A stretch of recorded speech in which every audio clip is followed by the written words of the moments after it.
You might have heard about debt-to-income restrictions recently, but what are they and what do they mean for New Zealanders? A debt-to-income ratio, or DTI for short, looks at how much debt a borrower has compared to their yearly income before tax. Here at the Reserve Bank, we're setting new DTI rules for banks on home lending.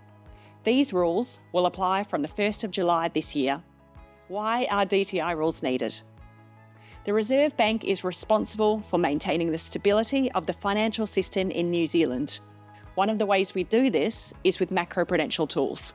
DTIs are a type of macroprudential tool and are meant to make sure that banks don't take on too much risky lending during economic booms, which could result in a wave of defaults during an economic downturn.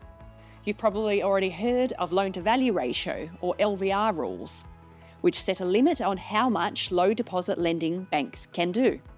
LVR rules are another type of macroprudential tool and will stay in place alongside the DTI rules. So what are the new DTI rules?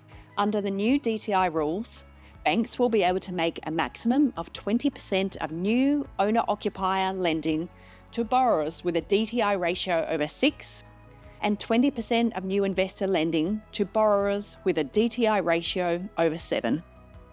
This means you won't be impacted by the DTI rules if you borrow less than 6 times what your household earns before tax in a year as an owner-occupier, or 7 times your income as an investor. A bank will still be able to lend above these DTI thresholds, but it will depend on how much high DTI lending it has already made in a given period. Let's take an example of a family looking to buy their first home. This family has an annual pre-tax income of $120,000 with $20,000 of existing debt.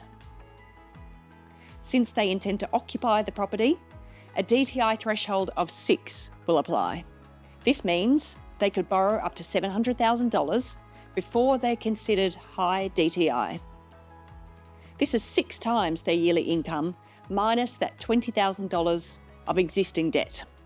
The bank could, of course, decide to lend more or less than this figure, and this is because for all borrowers, the bank decides how much to lend and will apply other lending rules and criteria too.